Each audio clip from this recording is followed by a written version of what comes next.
कहिलेकाहीँ कमी कमजोरी हामी पनि गर्छौँ के।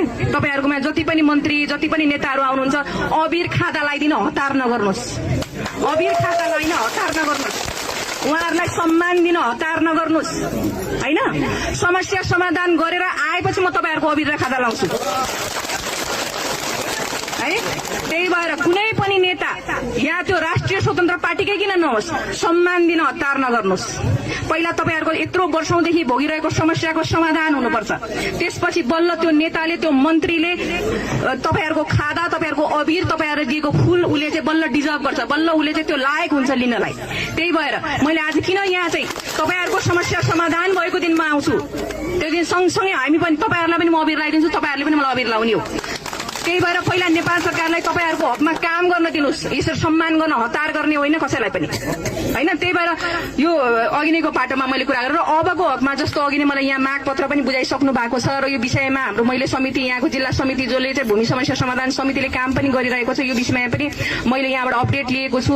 विषय जटिल छ, संवेदनशील छ, कतिपय कानुनी अडचन, एउटै खालको समस्या छैन, विभिन्न खालका समस्याहरू छौँ यहाँ। हामी सबैजना यहाँ जति पनि बसोबास गरिरहेका छौँ एउटै खालको समस्या छैन, विभिन्न खालको समस्या छ र विभिन्न खालका समस्यालाई विभिन्न तरिकाले समाधान गर्नुपर्ने यो आवश्यकता छ। त्यही भएर अलिकति समय लाग्छ। मैले हजुरहरूलाई यहीँ आएर म किन भने भन्दा हजुरहरूको त्यो त्रासको वातावरण नहोस्, हजुरहरूलाई हजुरले बसेको ठाउँबाट कसैले पनि उठाउन सक्दैन।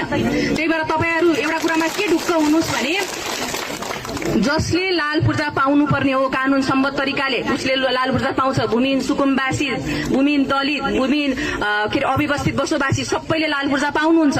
तपाईहरु यो कुरामा चाहिँ ढुक्क हुनुहोस्। त्यही भएर तपाईहरुलाई त्यो त्रासको वातावरण बनाइदिने, कसैले चाहिँ बीचमा हामी बीचमा खेल्न सक्ने त्यो हुन सक्छ। त्यसको लागि चाहिँ तपाईहरुले तारमतार खबरदारी गर्नु भएको छ, विगतमा पनि गर्दै आउनु भएको छ। यसको लागि म फेरि पनि तपाईहरुलाई धन्यवाद व्यक्त गर्न चाहन्छु। त्यही भएर तपाईहरु एउटा कुरा चाहिँ के तपाईहरु विश्वस्त हुनुहोस् भने तपाईहरु भूमिहीन जुन सुकुम्बासीहरु हुनुहुन्छ, सुकुम्बासीलाई कसैले चाहिँ उठाउन सक्दैन। कहिलेकाहीँ तपाईहरुले बसेको जग्गा कहिलेकाहीँ नकारात्मक सूचीमा पर्या हुन सक्छ हैन।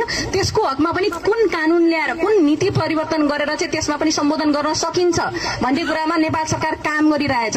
अहिले झन्डै 5 महिना भयो नेपाल सरकार यो सरकार गठन भएको। त्यसमा हामी डे 1 देखि म मन्त्रीको हैसियतले यो समस्यामा समाधान गर्नको लागि यहाँ मात्रै होइन देशैभरिको समस्या समाधान गर्नलाई हामी डे 1 देखि मैले मन्त्रालय सम्हालेको पहिलो दिनबाट नै यसमा काम गरिरहेको छु। सँगसँगै सहकारी पीडितका पनि समस्या छन्, त्यसमा पनि हामी काम गरिरहेका छौँ। नेपाल सरकारको प्राथमिकतामा रहेको विषय हो सुकुम्बासीको समस्या। त्यही भएर हामीले यो सरकारको पालामा यो अब हामीले 500 दिन भनेका छौँ, 500 दिनभित्र सुकुम्बासीको समस्या हामीले चाहिँ समाधान गर्नेछौँ देशैभरिको हकमा। त्यसैले हजुरहरू पनि एउटा चाहिँ के चाहिँ नडराउनुहोस्, नआत्तिनुहोस्। मैले यहीँ आएर तपाईहरुलाई किन निवेदन गरेँ भन्दा एउटा त्रासको वातावरण बनेको छ अहिले देशैभरिबाट।